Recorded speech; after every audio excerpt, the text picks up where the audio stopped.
大家好，大家好，大家好，咁我係歐陽啦。我就係小明我啦，係浩浩啦。咁我哋會講關於7·1發生嘅事啦。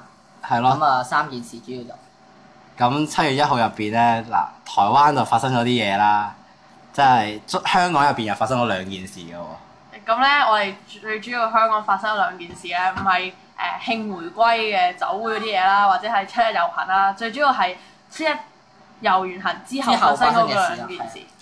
好啦，咁不如就講下7·1遊完行之後發生嗰2件事。我講7·1遊行先啦。好啊好啊。咁7·1遊行咧就同往年一樣咧，咁就民陣公佈個數字咧就話係有上升嘅，咁但係咧警方公佈個數字咧就依然下降。咁我哋睇過咧就係蘋果同埋其他網媒提供嘅相片就見到咧，其實遊行嗰陣時咧開頭係即係喺維園集合嗰陣時咧，實際上係連一個即係兩個啲足球場咧都企唔滿嘅。咁但係民陣公佈數字係11萬，咁呢個數就有啲誇張得滯，因為當年6·4即係今年6·4嗰陣時咧，企滿晒成個維園咧就話有12.5萬人，但係今年居然兩個足球場都企唔完，咁就話有11萬人，咁就有啲誇張。當然啦，有啲人話隨後會有更多人加入，但係我在場見到咧就係成條龍行咗成個幾鐘就行完啦。咁往年唔係咁嘅，係好明顯少咗人嘅，而且人龍之中亦都係散咗嘅。咁你又點睇咧？嗱，我哋揾翻啲客觀嘅數字啦，港大嗰啲應該都幾客觀㗎。係。因為港大嘅學者咧，葉兆輝咧，同埋港大嘅民意計劃咧，都即係自己兩方面都點咗個人數啦。咁亦都有一個就話係有輕微嘅上升，一個輕微嘅下跌。咁樣我覺得人數應該同上年係相若咯，因為始終過完佔領運動之後，大家都即係冇一個凝聚力，大家冇一個凝聚力，冇一個誘因要出嚟咯。咁所以相信遊行人數係少啲㗎。咁你信唔信有11萬人咧？喂，不嬲民陣嘅數目字不嬲都係大㗎啦。嗱，好似真係唔信，OK。一年有冇40萬人出啊？40幾萬人出啊？冇啊冇，我認為冇。咁咪係咯。所以我問我咩咁啊係嘅，我係問你信唔信啫嘛？你話信啊，信唔信就唔信啦，做咩啫？唔係不嬲呢個數字都有所誇大。係咯，咁你就認為有誇大嘛？我同意你講法。8·17唔知咩撐警大聯盟嗰個數字都有誇大啦。有邊個主辦單位呢個數字唔誇大？呢個客觀講嘅。係誇大，我同意。咁7·1遊行之中咧，咁就民陣有規則咧，就話如果參加佢遊行，即係參加佢遊行，然之後喺遊行途中擺站嘅所有團體咧，就要做一樣嘢叫10立1嘅，即係收到10蚊要交1蚊俾民陣。咁咧呢個係真嘅，你可以問翻民陣。民陣亦都承認有呢樣嘢。咁但係咧就有啲團體係唔願意咁做嘅，例如青年新政啦、熱普城啦，即係熱血公民、普羅政治學院同埋城邦派。仲有一啲傘後組織都唔跟佢呢個方法做。咁你點睇咧？咁我覺得始終嗰個遊行係邊個搞？係民陣搞噶嘛。咁你哋呢啲所謂嘅熱普城啦、青年新政啦，甚至係你哋可能有啲咩人民力量唔係人民力量，即係本土派嘅組織嗰啲擺街站喺度，人哋都容納包容你哋唔同嘅意見啊。咁始終人哋搞個遊行，佢哋都要俾花費噶嘛。咁嗰度個錢都唔少啊。咁我覺得10立1冇乜問題。我覺得好有問題。點解啊？因為咧，我哋係攞正，即係無論係熱血公民啦，定係青年新政咧，佢哋都係攞住一個小販牌嘅。小販牌呢樣嘢咧係講緊食環署允許佢哋可以喺街上面擺街站。你哋咁不滿咧，咁點解唔自己喺其他地方擺街站？我要無端端喺人哋個遊行入邊擺街站。條街唔係民陣。咁但係人哋租用咗。冇租用。如果租唔咗，點解佢可以喺度咧？做個示威遊行㗎嘛。佢做示威遊行，我哋就唔可以用小販牌嚟擺咩？嗱，我哋攞住個小販牌咧，咁人多咪擺入面咯。做咩原來人多就 equal 佢擺入邊㗎啦？唔係啊，因為我哋有小販牌，我哋有權擺邊度都得，我哋擺遊行路線都得嘅。咁故此，我哋擺遊行路線，我哋就自己選擇唔10立1咯。呢個我認為冇問題。咁至於你話咁你唔同意佢理念，點解你又擺喺條街，擺喺佢條路線咁樣？同唔同意佢理念係一回事，但係你收十立一呢個同收陀地一樣喎，我哋係攞正牌，攞食環署個牌、小販牌擺喺度喎，咁你憑乜嘢收人錢啊？喂，你擺喺度係你冇錯，但係不過講真係好。唔係啊！如果咁講，你好地你點解又要擺人哋個遊行路徑？宣傳理念咯。宣傳理念係啊，就係宣傳理念啦。宣傳理念還宣傳理念，收錢還收錢，咁點解你又要收捐款咧？宣傳理念同收捐款唔同㗎喎。攞小販牌係賣嘢嘅啫。哦，你哋賣嘢啊？賣嘢啊！賣嘢。唔係收捐款啊嘛？賣完嘢會有盈利㗎嘛，盈利嗰啲咪捐款咯。哦。係啊，明唔明啊？明白，但係你哋即係好奇怪啊嘛！嗱，正正常常人哋去得民陣嘅，通常都係支持一啲泛民㗎。咁點解會有人買我哋啲產品啊？想問我，如果佢係支持民陣嘅話，喂，實有人係你唔俾係獨特㗎嘛，或者係你唔俾係有啲人佢哋係因為本土派而出嚟遊行嘅咩？其實但係個 percentage 有幾高？我覺得係點知啫？你獨個就咁問你係咪本土派？你係咪民陣咁樣？我覺得係你哋擺嗰個攤檔定唔知咩啦，喺人哋條隊入邊，咁一定對側邊嘅。啊嘴側邊啦咁樣，咁一定係有本土派啲人慕名而嚟㗎啦，咁咪即係正式裝咗條隊。不過我唔係民陣嘅，我係過嚟買嘢嘅啫。咁啱又行同一個方向咁樣，所以就你明唔明？哇！本土派啊，唔好講啦，鵝頸橋喺度做咩啊？做咩？喺度狂嘈人哋喎，無端人哋遊行喎，無端喺度拉住啲大聲公，好似嗰啲咩愛港之聲啊，幫港出聲喺度大嗌喎，喺度反對民陣咁嘅嘢喎。你講緊係幾時先？同幫你講緊幾時先？你講緊係攞香港旗嘅人啦，定係咩先？梗係香港旗啦，咁就你錯啦。咁佢哋唔係鬧民陣嘅人，佢哋咧係要宣揚香港獨立啊嘛，係咪？係啦。咁宣傳理念之中，有人唔同意佢，大家嘈交，好正常嘅事，好正常嘅事嚟喎呢樣嘢。即係大家理念唔同之後鬧交，呢個一定有嘅喎。就算民陣之中自己人，你點樣確保冇咧？同埋佢有權遊行噶嘛？唔係咁，你哋佢有權遊行噶嘛？咩有權？除非你話佢冇權遊行。你哋有冇拎不反對通知書啊？遊行要不唔係啊！佢哋就加入民陣。30人咪要第一，佢哋唔超過30人。我喺嗰度嘅，我係其中一個嚟嘅，我睇過，頂籠得20個人。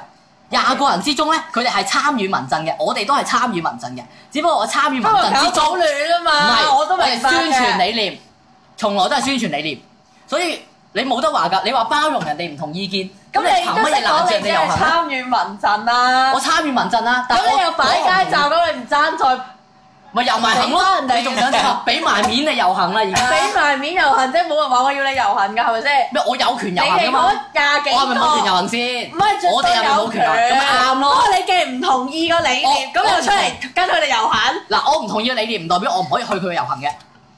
我去個遊行度就係趁人多嘛，人多可以宣傳理念啊嘛，明唔明啊？有事㗎嘛？點會有事啫？好明顯，人多嘅地方一定要宣傳㗎。你同意個理念先去參加遊行㗎嘛？點會唔同意啊？唔係參加民陣遊行啊？參加遊行為咗宣傳個理念，宣傳自己嘅理念，即係利用人哋嘅遊行嚟。係啦，正。哇！咁你騎劫人哋嘅遊行？嗱，你可以話係騎劫，但係呢個係你嘅睇法，我哋嘅睇法就係宣傳咯。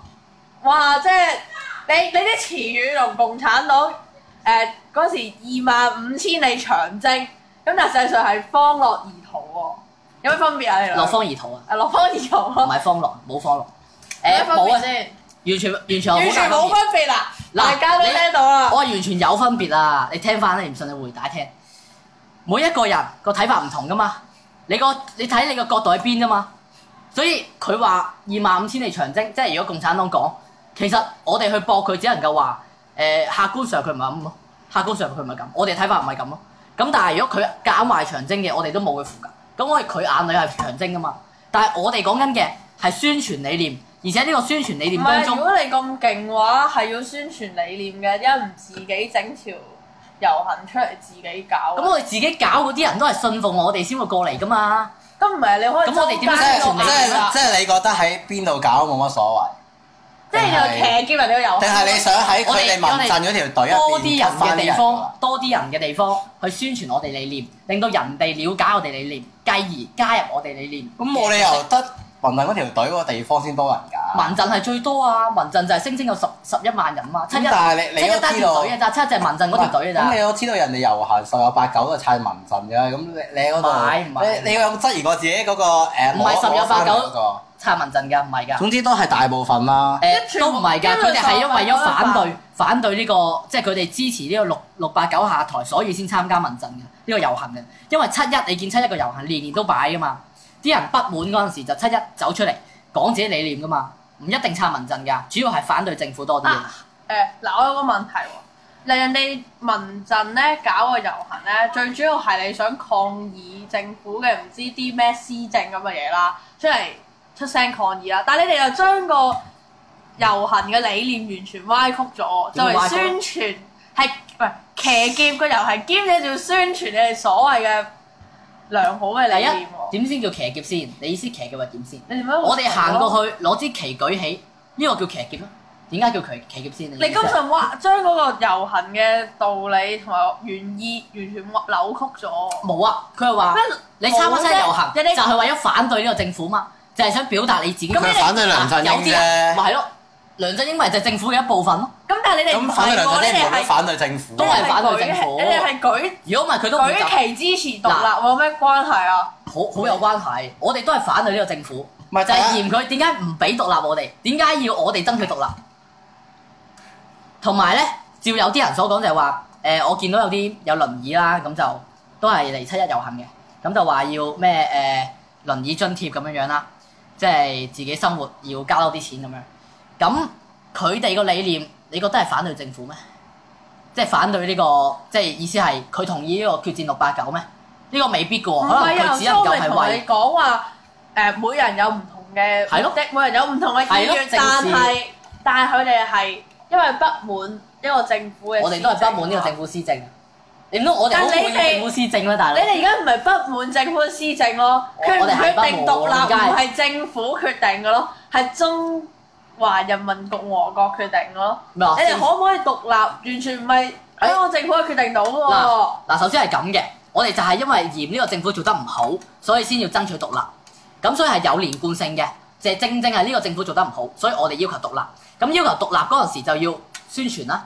咁宣傳嗰陣時，咁就走去最多人嘅地方宣傳啦。宣傳唔等於騎劫嘅喎，首先你個騎劫個定義先。你睇翻條隊入邊係咪好多人或者起碼過半數啦，或者都有一定比例啦，係咪支持港獨嘅先？你要睇翻。如果大部分都係泛民嘅話，咁樣你同騎劫其實我覺得冇乜分別咯。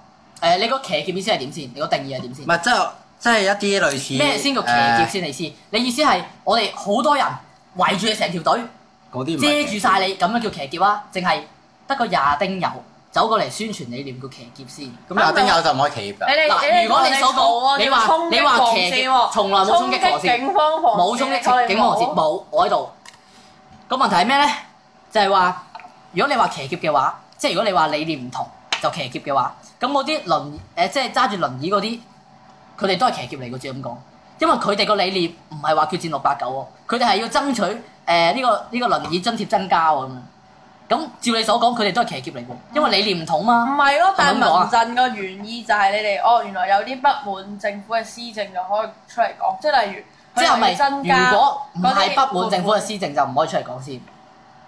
係你唔應該，即係你唔應該喺條隊。我哋都係我哋完全係反對呢個政府施政，我哋亦都係非常之討厭呢個政府施政。但係自閉你哋嗰啲嘢唔係政府做到㗎，係人哋理性嚟話，唔係我哋除咗要求香港獨立呢個宣傳嘅之外，我哋仲幫緊你哋㗎，因為我哋都係同意你哋完全嘅理念。689下台呢個必須㗎啦。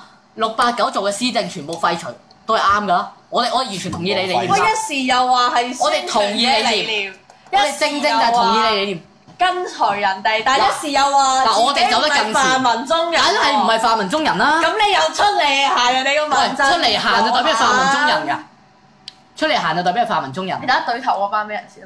嗰班係民陣嘅人咯，做咩啊咁？嗰班民陣嘅民陣帶領嗰班係咩人啊？民陣大部分咩人啦？唔好我講啦。香港人咯。咁係咩政黨啊？大部分都冇啊，冇人知咩政黨㗎，冇人知咩政黨。傾向咩政黨啊？傾向反對政府。本土派啊？非建制，我只能夠講非建制。有幾個傾向本土派？你又知有幾多個傾向泛民？實多嘅傾向本土派咯。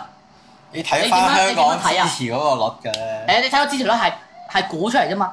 第一個支持率本身估出嚟，你將嗰個比率再放入去民陣遊行嗰個比率，呢個都係估出嚟嘅啫喎。呢個都係唔準確嘅喎，除非你逐個問嘅啫喎。咁好啦，轉下 part 啦。其實咧，我哋我覺得可以再講只係講緊可以再講我哋只係講緊7·1啫喎，但係我哋完全冇講過，我哋原本想講7·1遊行之後發生嗰2件事嘅喎。你哋講。 7·1遊行發生2件事，好。之後。係啊，咁我講咗社民連嗰單先啦。係咯，你社民連咧就喺7·11遊行之後，咁就帶埋其他嘅政黨，即係人力又有啦，咁就一齊去禮賓府嗰度請願。咁過程係幾和平嘅，咁但係去到嗰度之後咧，就俾警方防線攔住。咁佢哋就同警方談判，就話其實我哋轉一個圈咧，喺禮賓府兜個圈咧，去到正門嗰度請願咧，咁我哋就會走噶啦。警方咧就係因為你係非法遊行多過30日，所以就唔俾你咁做，即係唔俾社民連咁做。咁之後咧就警方仲攞埋胡椒噴霧出嚟，咁亦都有使用嘅。咁之後請願嘅人咧就退咗落嚟，退咗去山腳嗰度。咁啊再傾究竟進一步行動係點？喺呢個情況之下咧，佢哋就有啲人選擇去堵路，咁啊已經堵咗條路啦。咁去到呢個情況之下咧，行人路大將軍吳文遠咧，咁就走去同啲堵路嘅市民講話，冇堵路咁樣，叫佢哋翻嚟。咁結果咧就有分歧啦，喺組織即係喺嗰個隊嗰度有分歧。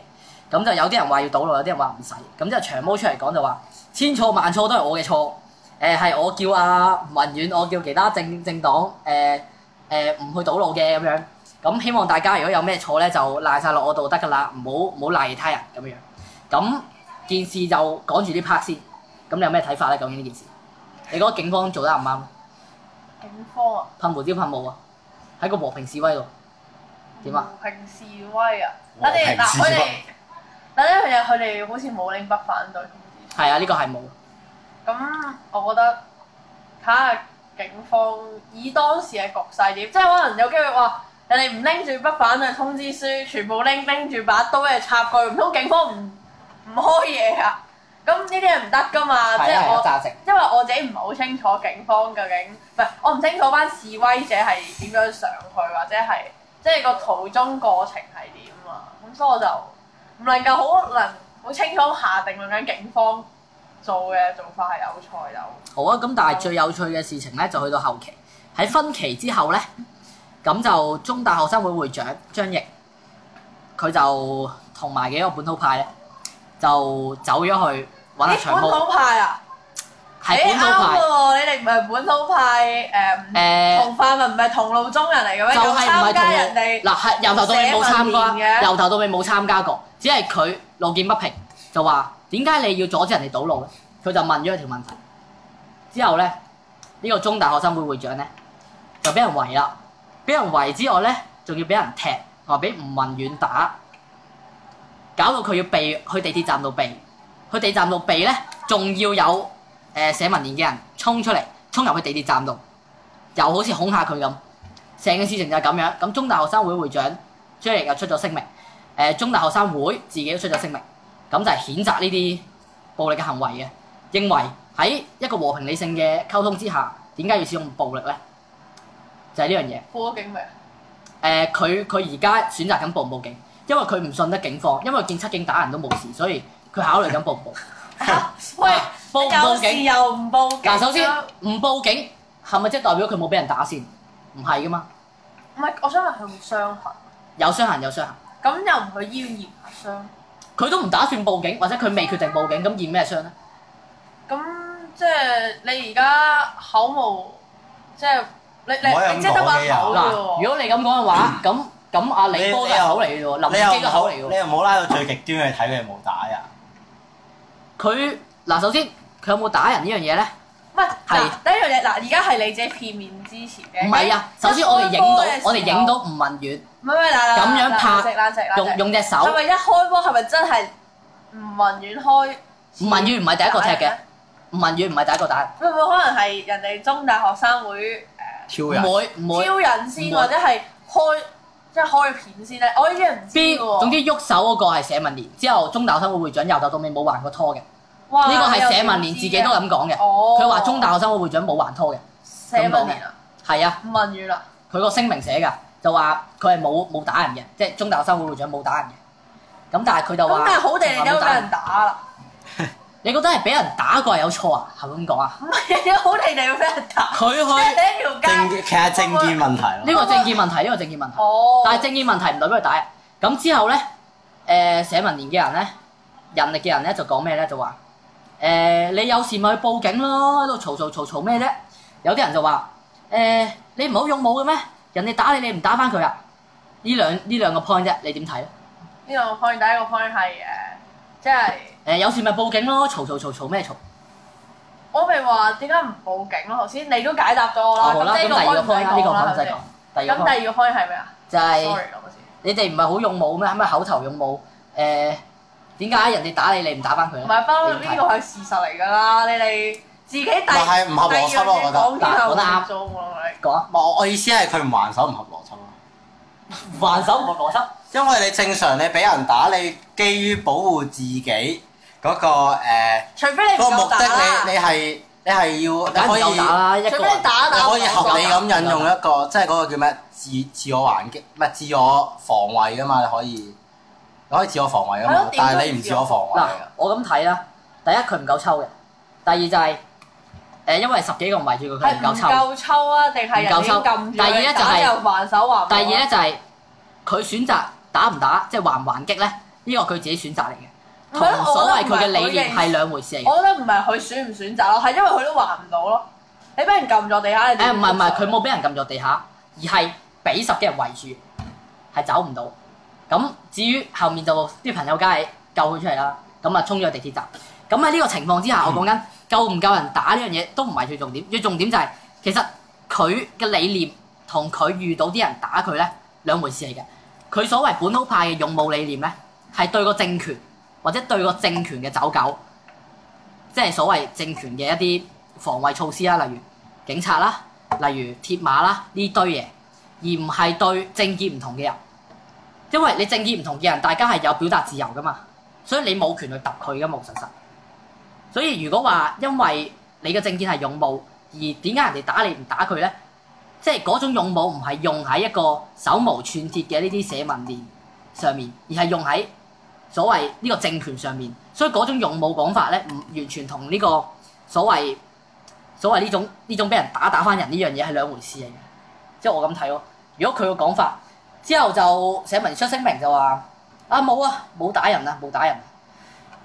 咁樣雙方就而家各執一詞。頭先又話佢話佢冇打人，但係話中大學生會會長都冇打佢。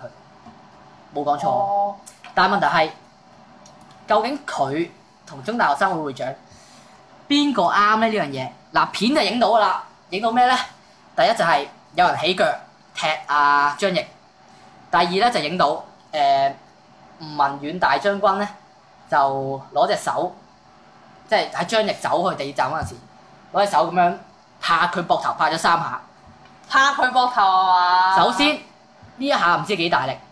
第二就係根據人民力量陳偉業個講法咧，佢就曾經喺網台度同黃洋達辯論，黃洋達拍咗佢膊頭一下，大家全世界見到嘅喺網台直播嚟。之後陳偉業就話：你做乜打我啊？陳偉業係咁講嘅，拍一下都叫打人，咁你吳文遠咪打咗人3次？嗱，唔同人嘅標準咧，真係。係咯，但係人社係聯盟嚟㗎。聯盟唔代表對任何嘢都有一致標準。所以就話你話佢有冇打人咧？呢個係打人嚟。即係唔嗱，即係兩個有機會有少少唔同嘅政見啦。即係嗱，如果係兩個一少少唔同樣嘅話，政見要踢人要打人，咁就唔會有社民連同人民力量嘅出現啦，係咪先？因為有兩個政黨出現。當然如果係一樣政綱、一樣理念嘅話，咁點解唔兩個合作一齊咧？佢而家咪合作咗一齊咯，聯盟嚟㗎啦。合作一齊選舉啫嘛，但係佢哋兩個嘅政綱仍然有少少唔同㗎。少少唔同，唔係話一個叫拍人叫打人，一個就拍人唔係打人嘅，呢個好大分別喎，呢個好大分別喎。咁呢個都唔關政綱事。呢個唔關政綱事，你講得啱啊！但係佢兩個咁唔關前後講嘅嘢唔同，咁咁究竟係點咧？佢係聯盟，即係我覺得唔應該，即係佢可以覺得，即係你點睇啫嘛，都係睇你。我就覺得咧，陳偉業同呢個現在嘅即係情況咧，其實兩面都係主觀嘅意見啫。咁實際上係咪拍打人咧？咁我又唔覺得係。即係有陣時有啲人咧，即係將件事無限放大噶嘛，你都一樣無限放大好多時有啲嘢。我唔同你嘅講法。首先你話我無限放大，你可唔可以舉啲例子？我哋從來冇無限放大試嘅。第二就係、我哋影咧就係影到佢拍人啫，但係嗰個可以叫拍打。如果唔係都唔會有呢個詞語。你拍人可以代表你係打緊人嘅，呢、個係可以話係主觀。但係的而且確，你咁樣去拍人咧，你就有呢個動機，你係想打人，或者係你已經打咗人。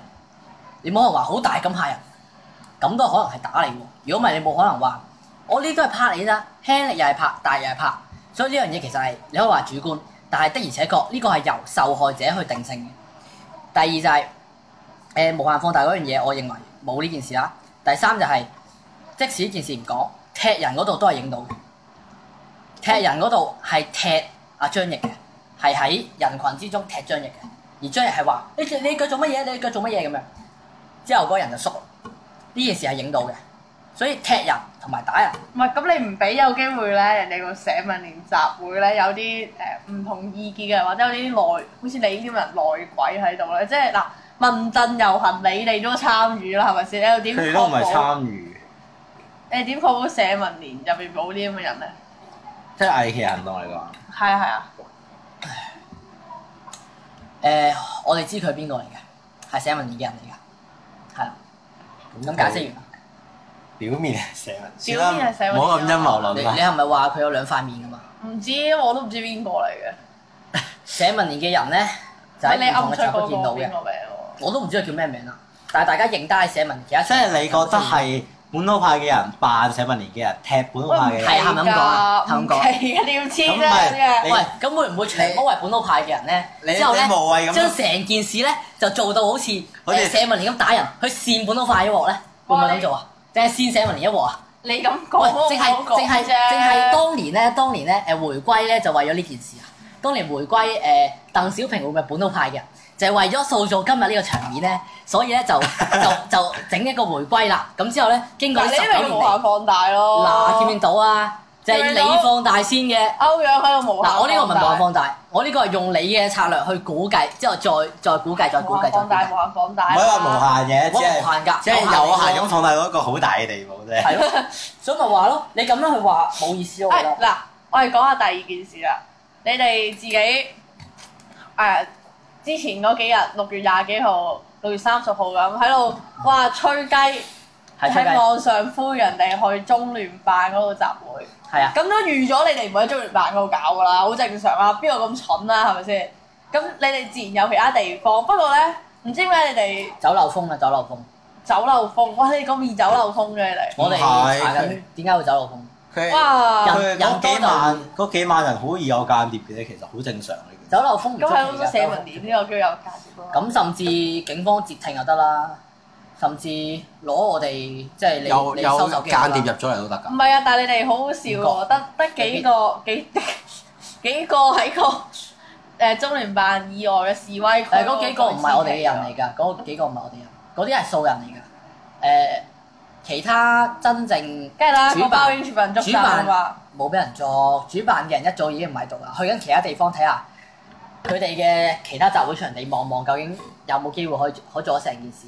咁其中梁天琦同埋黃台陽就係有啦，有去行嗰陣時，行完嗰兩個地方再去翻中聯辦度睇咧，就俾人嗰單嘢幾好講，就係俾人搜，俾警察搜。咁但係咧，黃台陽就講一樣嘢啦，就話。嗱，我11點鐘咧要翻到去屋企嘅。12點。12點啊！我有宵禁令嘅咁樣，警察就話：你照落車啊，照落車咁樣。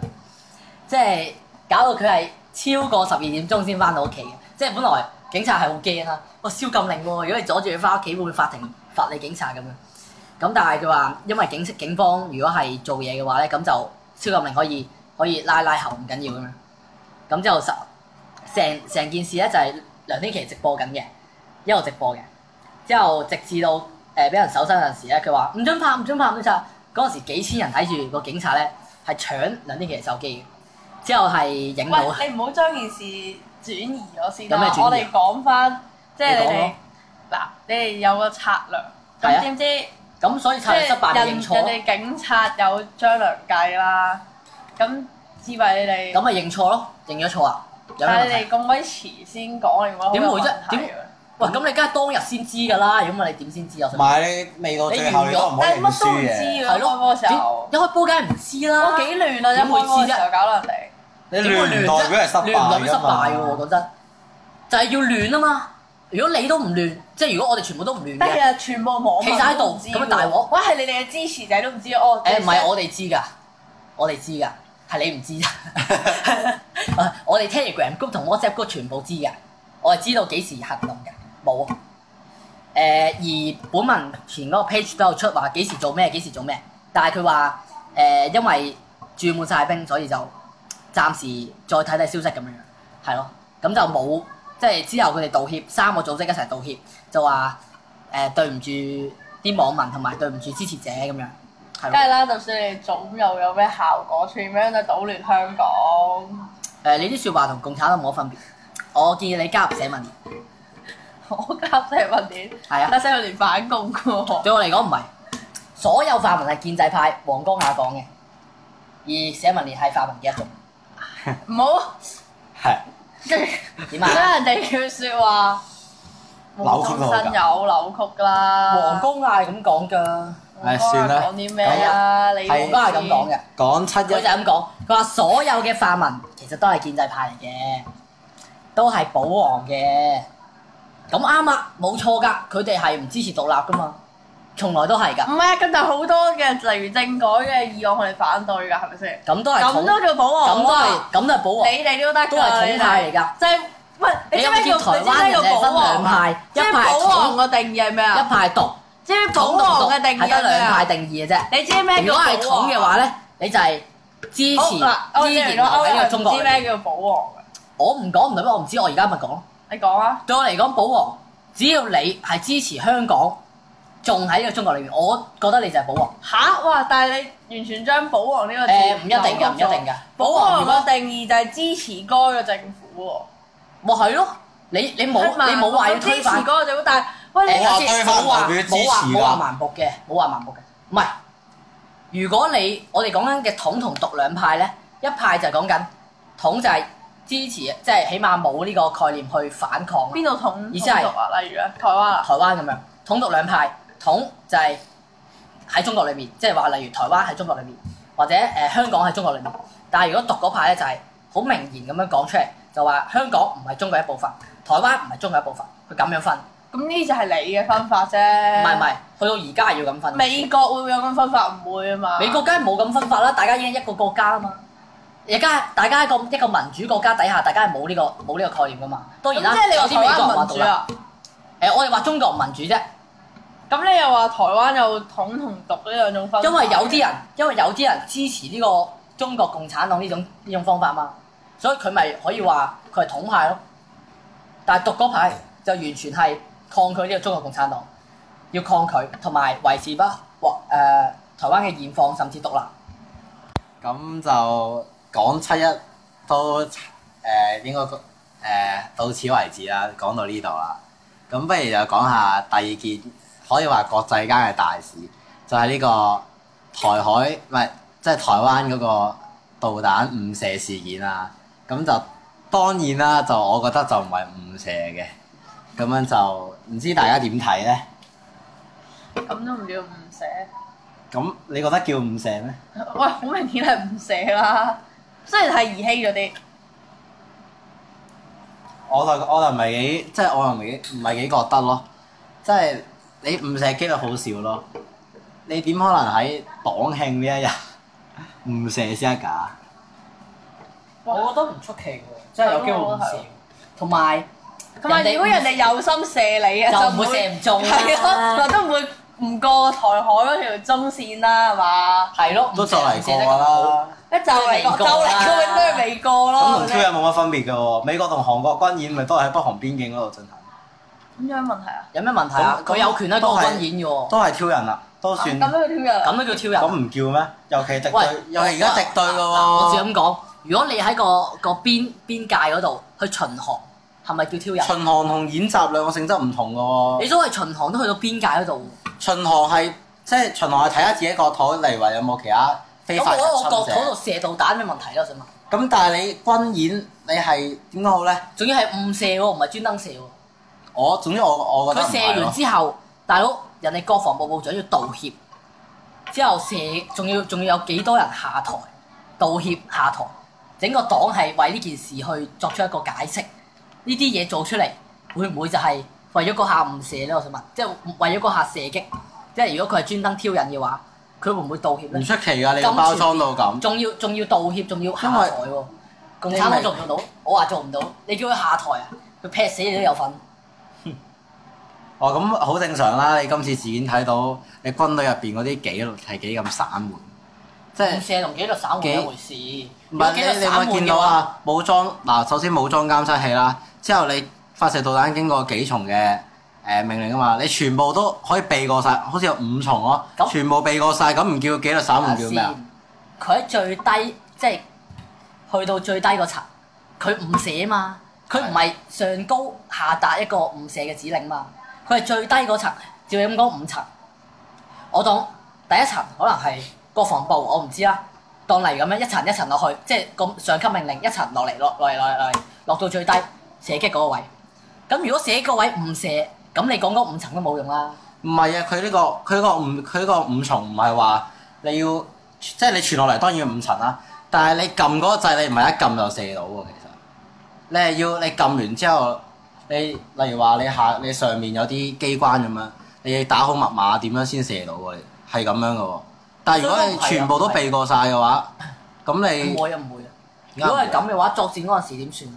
作戰入咗作戰狀態，唔係你而家唔係作戰狀態，好有問題喎！我覺得唔係啊，你而家唔係啊嗱，正常，就算中國古代咁，你要出兵嘅話，你都要有2個人揸住支兵符，一個就係當地嘅軍隊，一個就係皇帝。咁啊，你點都有皇帝嘅兵符先可以出到兵噶嘛？咁所以冇可能貿然咁有一個人撳掣就可以出到粒飛彈出嚟。係咯，一定係。同埋你講打仗係。你進入咗戰爭狀態，你成個系統已經唔同咗。就例如話，可能你發射支導彈唔需要5重，可能3重、2重都得。總之，佢嗰個即係佢發射武器嗰啲限制唔會話去到咁勁，除非你講到核武器嗰啲級別，咁就應該都差唔多嘅。但係你導彈嗰啲就唔會 set 到咁高嘅，嗰個係作戰狀態同平時呢個。我以為冇可能有5重咯。如果你5重先射一粒導彈，我覺得。咁你和平時期好正常嘅喎。唔會，你和平時期就要準備戰爭時期嘛。唔係和平時期一定。咁如果發動咗戰爭嗰陣時，你仲要。發動戰爭，你成個系統轉咗，咁梗係啦。冇可能。你發動戰爭，你係高層，你成個軍網系統，你高層成個控制做轉做戰爭系統、戰鬥系統㗎嘛，戒備狀態啊嘛。咁咪已經遲咗咯。咁你冇得講遲喎，你人哋。我想講話，我覺得誤射嘅機率係比較大。因為如果你係話佢係專登射嘅，第一，我覺得佢唔會係專登射去，即係唔過條界咯。第一呢樣嘢，第二就係、如果佢係專登射嘅，目的喺邊咧？點解要咁射咧？我想問。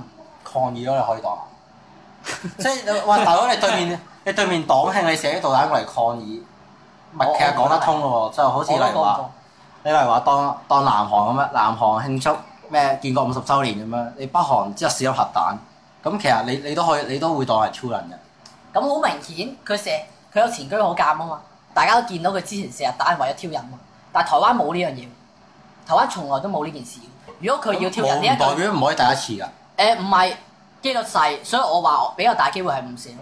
所以我就係咁講，你點睇啊？我都覺得係誤射。如果係真係有心咁射喎，就算係唔射都好，你對於支導彈嘅性能點睇？咁我睇睇先。如果嗱一個射嘅人一定係一個高層啦，咁究竟有邊個高層夠膽要為咗呢件事犧牲咧？有邊個為咗要？你夠錢你犧牲有乜問題啊？嚇！即係大佬你紐約市長你年薪都1美元啦。原來個陰謀。你夠錢喎，你使乜驚？但係陰謀要一個好大嘅犧牲嘅喎。如果做一個陰謀啊，但係冇任何嘅利益出現嘅喎，我都覺得冇利益。唔可以咁講，你抗議，你例如話你上街示威，邊人會咁勁為咗嗰個抗議啊？議要辭職下台，我覺得冇呢個動機啊。況且仲有邊個可以高官可以孭得起呢個鑊咧？即係邊個會咁蠢？咁就算我係如果辭職都係咁做誤射都好，你大家對於呢件事，即係例如例如支導彈咁，你覺得點睇咧？即係打穿咗架漁船啦，殺咗條友咁樣。我覺得第一要道歉啦，呢個賠償都要噶啦，同埋下台道歉嗰啲必須嘅，呢基本上公關嘅。但係反而我見到佢呢個自動瞄準係幾好咯，即係漁船咁細，咁都可以射到。唔係喎，我覺得係純粹 lucky 嘅喎。係咯 lucky 啫。但係我翻嚟想講下嗰粒導彈咯，即係個追蹤嗰個唔係有所謂嘅，唔係有好勁之後點，一嘢掂到掂到某樣嘢之後就會爆炸咁嘅嘢，但係點解會成下漁船咁大架？嗰支唔係，佢係唔知掂到咩就爆炸咩？打穿咗艦嘅裝甲入咗幾米先爆㗎。呢啲導彈你係用嚟打船㗎嘛，係咁樣爆㗎，唔係話喺出邊爆㗎，即係唔係高爆彈係穿甲彈。哦。所以你漁船正常裝甲咧就應該唔會話一射到即刻爆。咁但係話説咧，一粒彈揾唔翻嘅㗎。即係沉大海啩。實落咗海之後，你自然有人打撈翻上嚟㗎。如果唔係有咩事，俾隔離某啲中國嘅地方跟住衝過嚟，嗰陣好難揾嘅，好難揾嘅。石沉大海點揾？你連一個飛機嘅殘骸都難揾啦，更加何況呢個？哇！你講嗰幾架飛機啊？係啊，嗰兩架。揾到都唔知係咪嗰個啦。我一架。一彈仲要爆完嘅，你點炒啲碎片？冇爆到啊，其實。冇爆到？冇啊。冇爆到架漁船又會俾人炸。穿窿喎，其實係個漁船係穿窿。哇！大佬咁大支嘢咁快撞過嚟，增速3倍撞過嚟，你唔通唔穿窿咩？唔穿窿嘅話，人人都用呢隻魚。但係嗰人死唔係俾人炸死啊嘛？撞死唔得嘅。唔係啊，撞死。撞死撞死好正常。一彈撞死啊！咩啊？好正常啊嘛。你知唔知而家就係嗰條屍運法？因為太快。撞走咗。太快咯。咪一齊撞落海咯。有機會。應該係喎。會唔會冇死到咧咁？但係講翻個，你覺得會冇死到？你覺得會冇死到咩？你個腦唔係嘅。即係如果本身如果你淨係咁啱俾佢拉落去嘅話，其實可能未死喎。只要嚿嘢未爆嘅話，但係如果你話咁高速衝埋嚟喎，撞過去，你試下俾架車用最多暈啫。你試下俾架車用100米撞埋咯，睇你會點啊？你時速100公里，唔係即係點講咧？你當你唔係就旁邊一下撞到嘛？如果佢俾人撞咗，即係佢係帶住咁樣帶住落海。唔係帶住海嘅咩？揾唔翻咁唔通係？揾唔翻唔知喎。唔通喺個船上？咁即係咯，即係俾人。咁即係撞咗落海咯，一係就撞完之後跌落海，其實差唔多嘅啫。撞完之後跌落海，唔係其他船睇唔睇到？冇乜可能。其他船睇唔睇到？唔係好似有2個重傷咯。總之我記得其他船睇唔睇到究竟佢自己跌落海啊，定係俾嚿嘢？唔知啊，喂！咁速3倍嘅嘢，你會唔會睇到咧？咩啊？如果佢係俾人撞完之後先落海，咁一定睇到啦。哦，咁應該睇唔到嘅。咁真係。俾人撞落海啦。咁都幾慘啊！爆頭已經係。你又知爆頭？哇！大佬你撞落嚟你。5馬分屍㗎咯，呢邊。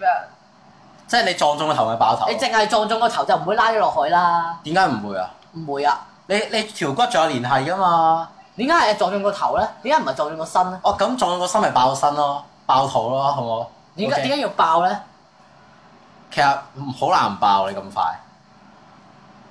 我唔會咯，我覺得可能係拉咗落海之後先散咯。唔係我認。唔係啊！如果你冇爆到嘅話，拉落海點會散咧？你游水都唔會游下散咗你個身係咪先？唔係啊！你衝咗落海嗰陣時，即係你當嗱，首先個人喺度，之後粒彈咁樣射落嚟。咁如果佢係真係冇，即係冇個人未散，咁衝落去，即係帶住佢落去，或者可能咁啱咁點樣好啦？你咁啱拉咗佢落去嘅話，咁之後遇到水嗰陣時，水有阻力㗎嘛，一有阻力咪咁穿咗咯。做唔到咯。點解啊？阻力太少咯，流動性太水嘅阻力點會少唔係尤其是你見到咁高速喎，個阻力變好大。你音速你明唔明？唔係你個阻力嗱，你當唔係即係我意思係唔需要用隻手輕力咁掂佢，個阻力好細㗎嘛。你用隻手咁樣插佢咁樣，咁個阻力一定好大好多㗎。我 get 到啦。咁如果你嘅速度好快，你音速啊大佬，你超音速嘅，之後咁樣撲係嘛？咁你個阻力一定勁大啦，係咪啊？但係粒彈好似粒彈流線型會。算啦，差唔多啦。呢個死個狀態咧就冇，即係點講好咧？無謂喺度執着啦。咁你覺得呢件事反映出啲有冇反映到啲咩出嚟咧？係啊，你點睇啊？反映咗啲咩？我覺得例如冇反映咯。我覺得你就係唔射咯，個上車次追蹤系統就係個跟蹤原理係咩咧？首先就你瞄準一個目標嘅，你就射過去啦。射過去咧，佢首先會開一個精密嘅不過細面積嘅一個雷達掃描咁樣類似咁嘅嘢啦。咁就雷達掃描到係嗰樣嘢咧，就衝過去咁炸佢咁樣啦。咁但係如果你喺嗰個細嘅區域入邊揾唔到個目標嘅話咧，就轉做大。不過係點講好咧？我可以咁講弱智好多嘅，就係因為你雷達波你會反射噶嘛，咁所以就邊個反射得最多嘅啊？就係你啦，之後就撞落去啦，所以就咁樣就撞中架漁船，所以咧就唔會話喂睇下幾勁，你咁樣打中架漁船，我覺得就唔係咁樣咯。咁其實都係勁㗎，咁都係勁喎。事實上真係喂，喎。唔差咁少啫喎。係咯。如果佢目標真係漁船嘅時候，即係打中個漁船，仲要打中中間喎，咁都唔叫唔差少。咁都唔叫勁啊。係咯。咁你可以咁講嘅。我原本就如果你話打唔中咁，梗係唔勁。係佢揾唔到目標之後，至到瞄準之後都得咁。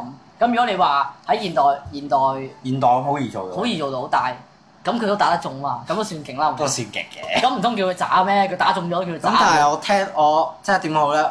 我睇過有啲人就話其實佢原本瞄住廈門嘅，咁就只不過係中間有架漁船即係蔡英文咧，佢自己喺 Facebook 都係咁講噶啦，架漁船救咗台灣，因為冇架漁船喺度咧，飛過咗嗰個中線嘅啦，咁就大陸就嚟解放台灣嘅啦。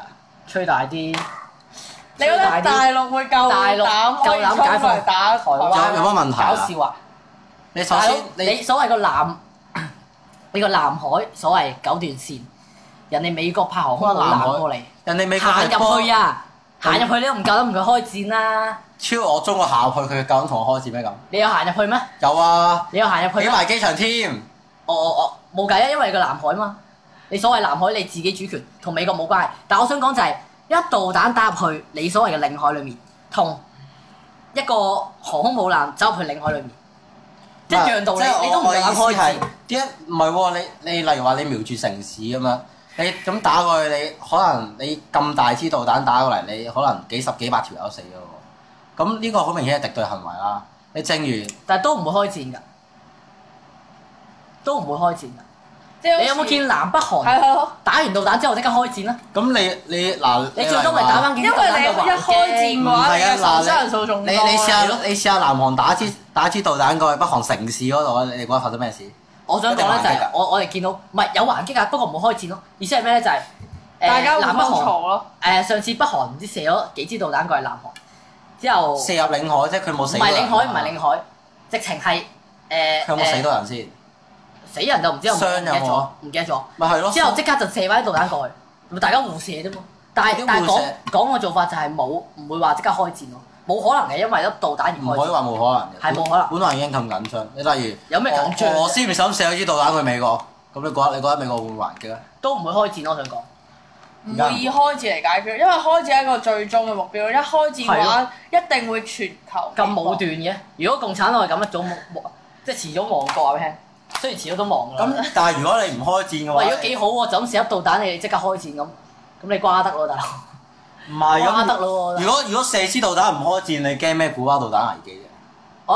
唔同，嗰個係嗰個威脅嚟㗎嘛，嗰個核導彈啊，大佬。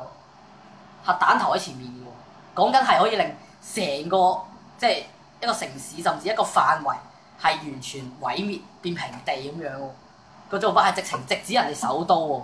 同你嘅講法完全唔同咯，嗰支係普通導彈嚟嘅喎，即係你南北韓啲導彈都冇帶核彈頭啦，而家，即係你射去人哋度都唔會帶核彈頭啦，即係知道你帶核彈頭，等成個城市冇咗喎。不過你粒導彈射棟樓咁樣，射架漁船咁樣。不過但係如果你真係射過，你冇理由話唔射嘅，你冇理由唔想射咗支導彈人哋城市㗎嘛？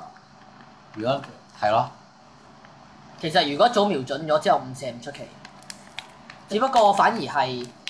今次係咪唔射？我覺得就係唔射咯，就唔會因為你嗰個7·1呢個黨慶而搞到咁咯。咁今日時間差唔多啦，咁超咗好多時啦。係啊。好啦，咁多謝大家。多謝大家。